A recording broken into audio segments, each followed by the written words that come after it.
दोस्तों नमस्कार। दोस्तों कल्पना कीजिए कि आपका खाता जिस बैंक में है या जिस बैंक में आप पैसे रखते हैं वो बैंक बिना आपको अपना पूरा पैसा वापस निकालने का मौका दिए बंद कर दिया जाता है आरबीआई के द्वारा, तो आप पर क्या बीतेगी, क्या गुजरेगा आपके ऊपर।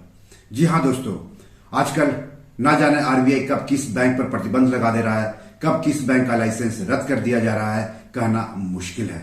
तो जिस बैंक में आपका खाता है या फिर जिस बैंक में आप पैसे रखते हैं तो उस बैंक से जुड़ी खबरों पर जरूर नजर रखें।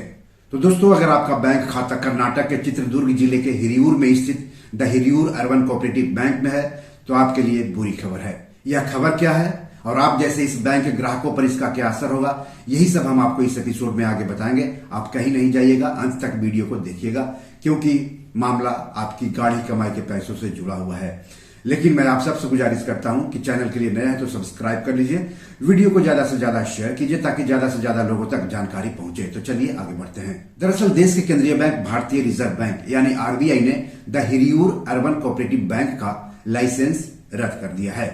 लाइसेंस रद्द कर दिए जाने के बाद बैंक ने 12 जनवरी 2024 से बैंकिंग कारोबार बंद कर दिया है, यानी बैंक के बैंकिंग कारोबार पर पूरी तरह से रोक लग गई है। रिजर्व बैंक ने इसकी जानकारी दी। रिजर्व बैंक ने कहा है कि 12 जनवरी 2024 के आदेश के जरिए the Hiriyur urban cooperative bank का लाइसेंस रद्द कर दिया गया है। आरबीआई ने साथ ही कर्नाटक के सहकारी समितियों के रजिस्ट्रार से बैंक को बंद करके बैंक के लिए एक परिसमापक यानी लिक्विडेटर नियुक्त करने का आदेश भी जारी करने का अनुरोध किया है। रिजर्व बैंक ने the Hiriyur urban cooperative bank का बैंकिंग लाइसेंस रद्द करने की वजह भी बताई है। तो आपको भी इन वजहों के बारे में जानना जरूरी है। 5 वजह बताई है आरबीआई ने कि क्यों the Hiriyur urban cooperative bank का लाइसेंस रद्द किया गया है। पहली वजह, बैंक के पास पर्याप्त पूंजी और आय की संभावना नहीं है। दूसरी वजह, बैंक मौजूदा बैंकिंग कानून के कई प्रावधानों का पालन करने में नाकाम रहा है। तीसरी वजह, बैंक को जारी रखना उसके जमाकर्ताओं के हितों के प्रतिकूल है। चौथी वजह, बैंक अपनी मौजूदा वित्तीय स्थिति के कारण अपने मौजूदा जमाकर्ताओं का पूर्ण भुगतान करने में असमर्थ होगा। और पांचवी वजह, यदि बैंक को आगे अपने बैंकिंग कारोबार को जारी रखने की अनुमति दी जाती है तो सार्वजनिक हित पर खराब प्रभाव पड़ेगा।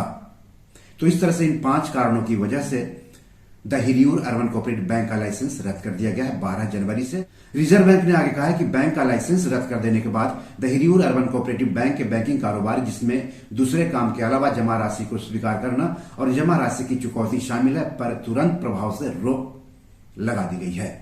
दोस्तों, बैंक तो बंद हो गया, ऐसे में सवाल उठता है कि बैंक के खाता धारकों को क्या पूरा पैसा वापस मिल सकेगा या पैसा गंवाना पड़ेगा, और पैसा पाने के लिए क्या करना पड़ेगा ग्राहकों को। तो इसके जवाब में आरबीआई का कहना है कि लाइसेंस रद्द करने और परिसमापन कार्यवाही शुरू करने के साथ डीआईसीजीसी अधिनियम 1961 के अनुसार the Hiriyur urban cooperative bank के जमाकर्ताओं के भुगतान की प्रक्रिया शुरू की जाएगी। यानी बैंक के जमाकर्ताओं को अपनी जमा राशि के पूरे पैसे अब बैंक से नहीं बल्कि निक्षेप बीमा और प्रत्यय गारंटी निगम यानी डीआईसीजीसी से मिलेंगे। पैसा पाने के लिए डीआईसीजीसी क्लेम फॉर्म 2021 भरकर जमा करना होगा। डीआईसीजीसी की वेबसाइट पर यह फॉर्म आपको मिल जाएगा। वेबसाइट का लिंक इस वीडियो के डिस्क्रिप्शन में दिया हुआ है। ज्यादा जानकारी आप अपनी बैंक शाखा से ले सकते हैं। परिसमापन के बाद हर एक जमाकर्ता को डीआईसीजीसी अधिनियम 1961 के प्रावधानों के अधीन निक्षेप बीमा और प्रत्यय गारंटी निगम से अपनी जमा राशि का 5 लाख रुपए की मौद्रिक सीमा तक की जमा राशि बीमा दावा राशि का अधिकार प्राप्त होगा। यानी 5 लाख रुपए तक ही किसी भी ग्राहक को मिलने की उम्मीद है, भले ही बैंक में उनके कितने भी अकाउंट हो और उन अकाउंट में चाहे कितना भी पैसा क्यों ना जमा हो, मिलेंगे तो सिर्फ 5 लाख रुपए तक ही। उसमें ब्याज भी शामिल होगा, उसमें मूलधन भी शामिल होगा, एफडी भी शामिल होगा और बचत खाते में जमा पैसा भी शामिल होगा। कहने का मतलब है कि अगर बैंक में किसी का 10 लाख रुपया जमा है तो उसे केवल 5 लाख रुपए ही मिलेंगे, बाकी के 5 लाख रुपए भूलना होगा। अगर किसी व्यक्ति का 6 लाख जमा है तो उसे 1 लाख रुपए भूलना होगा। अगर 7 लाख जमा है तो बाकी के 2 लाख रुपए भूलना होगा। दोस्तों, आपको बता दूं कि बैंक पर उसकी खराब वित्तीय स्थिति की वजह से 10 मार्च 2023 के कारोबार की समाप्ति से ही प्रतिबंध लगा हुआ था। शुरू में 6 महीने के लिए प्रतिबंध लगा था, लेकिन बैंक की आर्थिक स्थिति पटरी पर नहीं आते देख आरबीआई प्रतिबंध की अवधि लगातार बढ़ाता रहा और अब 12 जनवरी 2024 के कारोबार की समाप्ति से इस बैंक का लाइसेंस ही रद्द कर दिया गया है। बैंक का लाइसेंस रद्द करते हुए आरबीआई ने आगे कहा है कि डीआईसीजीसी ने बैंक के जमाकर्ताओं से प्राप्त सहमति के आधार पर डीआईसीजीसी अधिनियम 1961 की धारा 18A के प्रावधानों के तहत कुल बीमाकृत जमा के 224,53,000 रुपये का भुगतान कर दिया है। आरबीआई का कहना है कि बैंक द्वारा दिए गए डाटा के अनुसार 99.93% जमाकर्ता डीआईसीजीसी से अपनी पूरी जमा राशि प्राप्त करने के हकदार हैं, यानी 0.07% जमाकर्ता अपने पूरे पैसे पाने में नाकाम रहेंगे। दोस्तों, सवाल यहीं पर उठता है, सवाल है कि बैंक के बाकी 0.07% जमाकर्ताओं को उनका पूरा पैसा वापस क्यों नहीं मिलना चाहिए? क्या उन्होंने बैंक में पैसा रखकर कोई गुनाह किया था, या फिर किसी बैंक में पैसा रखना ही गुनाह है? क्योंकि सजा तो गुनहगारों को दी जाती है, जुर्माना गलत काम करने पर लगाया जाता है, लेकिन बैंक के जिन 0.07% लोगों को उनका पूरा पैसा वापस नहीं दिया जा रहा है, वो तो बेकसूर है, बेगुनाह है, उनको किस काम की सजा दी जा रही है? मेरे हिसाब से आरबीआई को बाकी के 0.07% जमाकर्ताओं का भी ख्याल रखना चाहिए, उनका भी पूरा पैसा उनको वापस मिलना चाहिए। आरबीआई, केंद्र सरकार, राज्य सरकार को इस बारे में गंभीरता से सोचना होगा। बैंक ग्राहकों को भी एक प्लेटफॉर्म पर आकर सरकार से इसकी मांग करनी होगी। सरकार और आरबीआई को बैंक के लाइसेंस रद्द होने या डूबने की स्थिति में सभी बैंक ग्राहकों के पूरे पैसे वापस दिलाने के लिए कानून बनाना चाहिए। यह एक ऐसा कानून है जिसमें दोषियों और जिम्मेदार लोगों के खिलाफ सख्त कार्रवाई के बजाय उन लोगों के खिलाफ कार्रवाई की जा रही है जिन लोगों ने अपनी मेहनत से कमाए पैसों में से पाई जमा करके बैंक पर भरोसा करके उसमें पैसा जमा किए थे। The Hiriyur urban cooperative bank के ग्राहकों को पैसे वापस लेने के लिए अब परिसमापक यानी लिक्विडेटर से संपर्क करना होगा।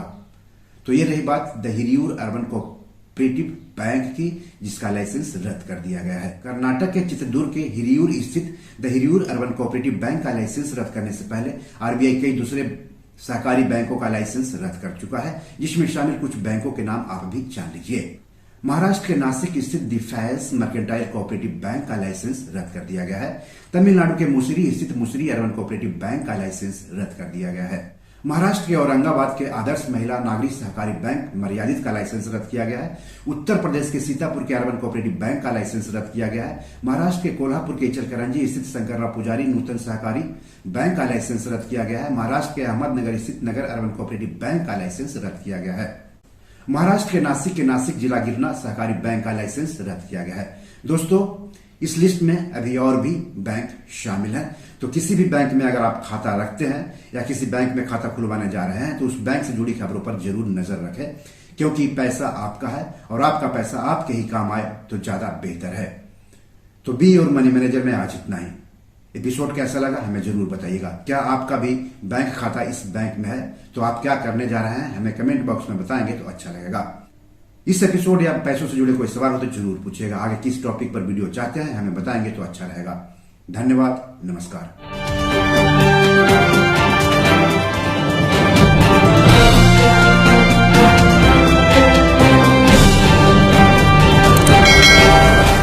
दोस्तों, ये मेरी 7 किताब है जो कि amazon.com पर पब्लिश है। आप इसे डाउनलोड करके पढ़ सकते हैं। इन किताबों के लिंक्स इस वीडियो के डिस्क्रिप्शन में दिए हुए हैं। इन 7 किताबों में से 5 किताब मनी मैनेजमेंट पर है, यानी पैसा निवेश करके अधिक पैसा कैसे कमाएं पर आधारित है।